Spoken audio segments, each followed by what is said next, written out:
Charts के हिसाब से इतना हमारा अंडरस्टैंडिंग है वो ये बोलता है कि प्रोबेबली इन नेक्स्ट 2 डेज या 3-4-5 दिन में ये एक्सपायरी तक, अगस्त एक्सपायरी तक 17,400 के आसपास निफ्टी आगे रुक जाएगा।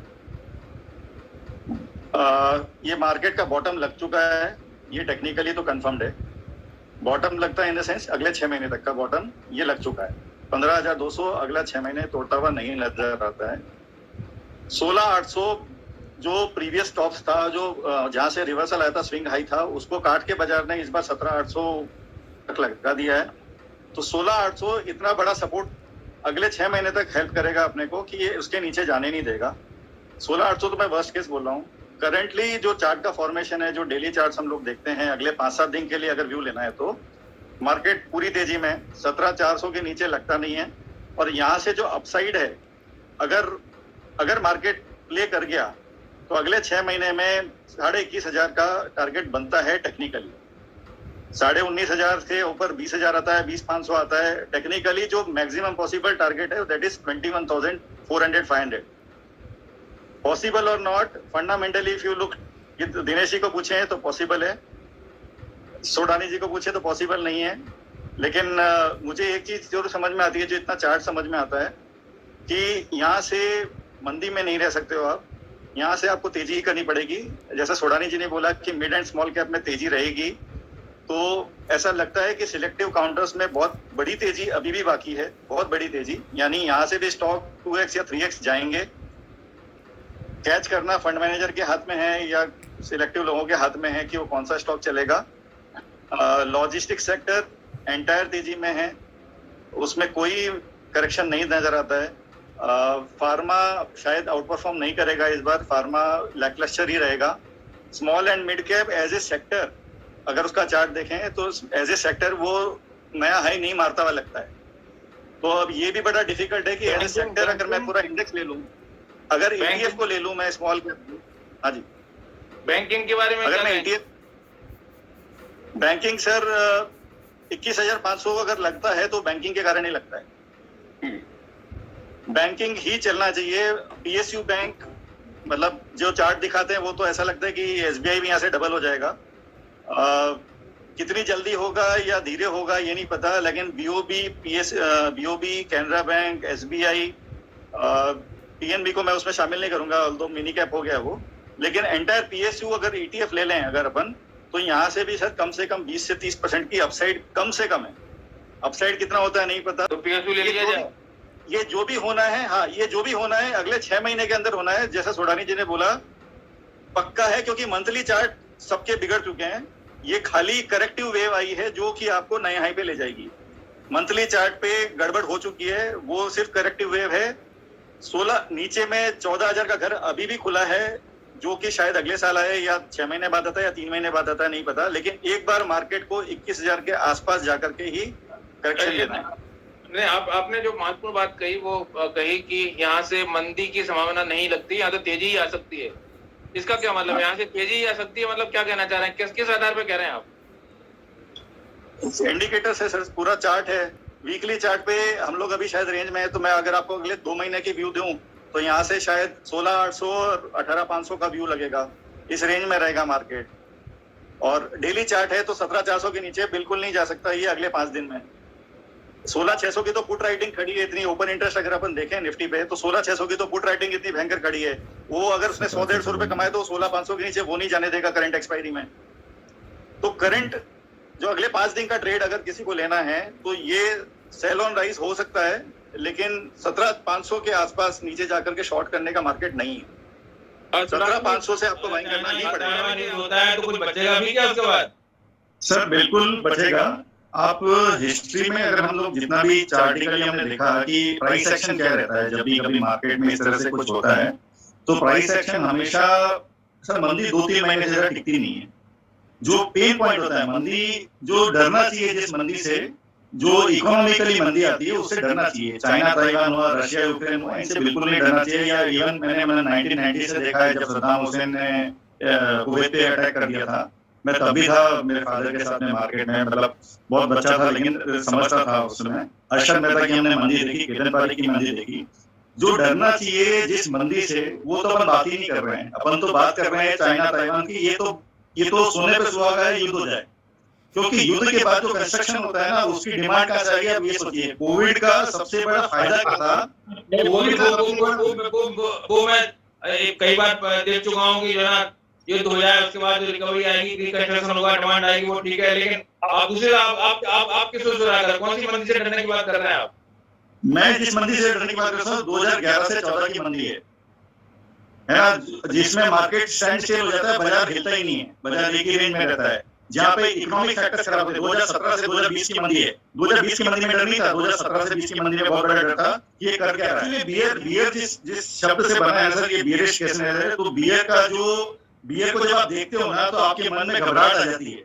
That is actually bearish. Bullish क्या है कि सांड को जब आप देखते हो ना, तो आपको लगता है कि इसको आज बेटी मारी दूं, मतलब जो इसीलिए ये बुल बना है। तो जो बियर है, एनाटॉमी ऑफ द बियर एक बुक है, बहुत अच्छी बुक है रसल नैपियर की, आप प्लीज पढ़ेंगे उसको। तो उसमें उसने ये समझाया कि बियरिशनेस एक्चुअली होती क्या है। ये तो हम जो बात कर रहे हो तो क्रैश की बात कर रहे हैं। अच्छा, क्रैश में तो किसी के हाथ में कुछ नहीं होता, और वो ब्लैक स्वान इवेंट होता है। वो ऐसा स्वान है जो ब्लैक है, जो कभी आपको दिखता नहीं है, जो कभी से एकदम से आ जाएगा। तो इन चीजों के लिए तो अपने को डिस्कस भी नहीं करना चाहिए, क्योंकि चाइना ताइवान किसके हाथ में क्या है, किसी के हाथ में नहीं है। हो सकता है 21,000 से 14,000 निफ्टी आ जाए, जो हम लोग बात कर रहे हैं, वो बिकॉज ऑफ चाइना ताइवान आ जाए। 21 से 14 इसलिए नहीं आएगा कि इकोनॉमिक कोलैप्स हो रहा है हमारा। 21 से 14 इसलिए आएगा क्योंकि क्षण भर के लिए कोई एक इवेंट हुआ है वर्ल्ड में जहां पे कुछ ऐसा हो रहा है। Economically we are at a very sweet spot. Sudani ji ने बोला, नाटानी जी बोला, सब लोग ये क्लियर हैं कि अगले 15-20 साल में India is going to be number 1। तो हमको अगर लॉन्ग टर्म व्यू लेके चल रहे हैं, it is very clear, no need of looking at charts, very clear. आपको मैं तो हम जो बात कर रहे हैं यहाँ पे कि कल मार्केट क्या होगा, तो उसके लिए चार्ट्स की आपको रिक्वायरमेंट है, उसके लिए आपको डेटा की रिक्वायरमेंट है कि कल क्या होने वाला है, या अगले 2-4 दिन में क्या होने वाला है, 15-20 दिन में क्या होने वाला है। इससे आगे तो इट इज एनीबॉडीज गेस।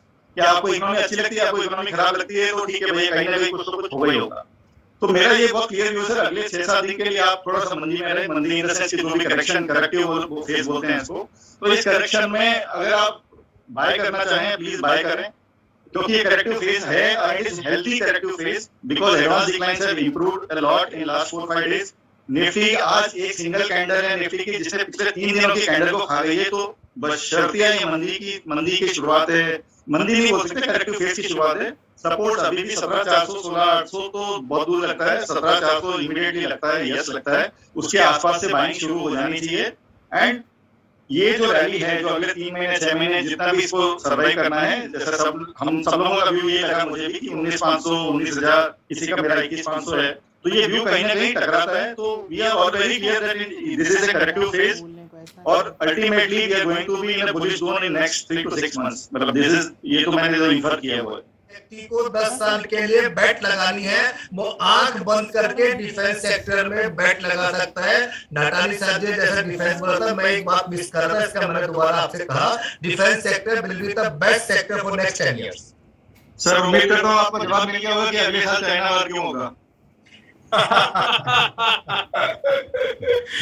सारे पैनल यहाँ पर जो है, सारे लोग डिफेंस पे बैठ कर रहे हैं, इसका मतलब ये लोग पक्का युद्ध करा के छोड़ेंगे। नहीं, वो अगर आप ताइवान करोगे तो डिफेंस लाने पड़ेगा ना हमें। चलिए, बहुत अच्छी बात है। सुनील जी, कुछ सेक्टर बता सकते हैं आप? सेक्टर सुनील मुंगा जी आपको सेक्टर नहीं बता सकते संक्षेप में, एक लाइन में? सर बताया मैंने, लॉजिस्टिक्स है।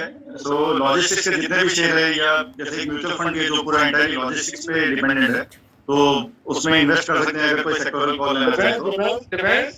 डिफेंस में तो एक्चुअली कोई इंडेक्स नहीं है उसका, तो इंडिविजुअली आपको स्टॉक ढूंढने पड़ेंगे कि कौन सा स्टॉक क्या करेगा, और उसका अगर वैसे केस में उसको वो बैट मिल जाएगा, या अलग अलग ब्रोकिंग आजकल बास्केट बना के बेचते हैं, तो बास्केट को बाय करें तो उसमें इजी है, मतलब उसमें कोई इशू नहीं है। बट मेरे को लगता है शॉर्ट टर्म में पीएसयू बैंकिंग एंटायरली पूरा बेसिकली पीएसयू पे थोड़ा ओवरवेट हूँ, और डिफेंस सही है, लॉजिस्टिक्स सही है, सीमेंट सर ने भी बोला, तो अभी वेरी शॉर्ट टर्म के लिए सीमेंट भी चल रहा है, ऑटो भी है, सारे अच्छे से चल रहे हैं। हाँ, ऑटो ऑलरेडी ओवररेटेड है, बट जिस हिसाब से दिनेश ने बताया कि इतनी सेल्स बढ़ रही है, तो अब जिनकी सेल्स बढ़ रही है, नहीं बढ़ रही, बेचारा उसको भी कुछ। मैं तो आज बुक करा के आया ना, हमारे ब्रदर को बात से लेके आया, बुक करा के 1 साल बाद डिलीवरी आई, तो मैं तो उस ग्राउंड पे बोल रहा हूँ, डिमांड तो है नहीं क्या। नहीं, उसको भी पूछो, हीरो मोटर को भी पूछो मेरे को। हाँ, हीरो, मैं ये नहीं कहता पर्टिकुलर किसी स्टॉक के बारे में कमेंट नहीं है, पर मैं कहता हूँ कि जैसे एमएनएम है, टीवीएस, सुनील बच्चे जी, देखिए मेरे हिसाब से मेटल्स के अंदर में देखा जा सकता है, आईटी है, सीमेंट है, ये 3 सेक्टर्स हैं जहाँ पे मेरे हिसाब से अच्छा रिटर्न मिलना चाहिए। आईटी परफॉर्म नहीं किया है, सीमेंट जो है वो प्रॉब्ली अपन ये क्वार्टर के अगर आप रिजल्ट देखेंगे, सारी सीमेंट कंपनी के रिजल्ट खराब आए हैं। एंड अब ये मॉनसून सीजन जैसे ही खत्म होगा तो डिमांड ऑटोमेटिकली उसके अंदर में लिफ्ट होगी।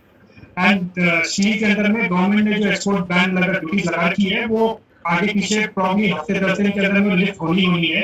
अगर वो लिफ्ट नहीं होती है तो ये जो सेक्टर पर्टिकुलरली मेटल्स की जो इंडस्ट्री जो रिवाइव हुई है, इसके अंदर में जो छोटे वाले जो मेटल कंपनीज हैं वो वापस से लॉस में चले जाएंगे। कई जनों को तो ऑलरेडी अपना कारखाना भी बंद करना पड़ेगा क्योंकि प्राइसेस इतने नीचे आ गए हैं, रियलाइजेशन हो नहीं रहा है। तो सूनर और later government has to provide a helping hand to the sector. बिल्कुल, तो फिलहाल चर्चा में इतना ही। हमने देखा कि शेयर बाजार में पिछले अगले 6 महीनों में, माफ करिए, अगले 6 महीनों में अच्छी तेजी दिख रही है, लेकिन तेजी उस तरह की है कि आपके स्टेशन आने वाला है, ट्रेन तेज चल रही है और आपको आप चाहते हैं अगर आपका उतरने का मन है तो आप उतर जाएं। लंबी समय दूर जाना है तो दूरी के लिए भी तैयार है, लेकिन दूरी के क्या खतरे हैं, क्या क्या चीजें होने वाली हैं, वो सारी चीजें हमने डिस्कस की है और काफी तसल्ली से डिस्कस की है। उम्मीद करना चाहिए हमारे निवेशकों को, हमारे जो दर्शकों को उससे मदद मिलेगी। आप सभी लोग हमारे साथ वीडियो बहुत बहुत धन्यवाद। नमस्कार, आप देखते रहिए बात करेंगे। नमस्कार।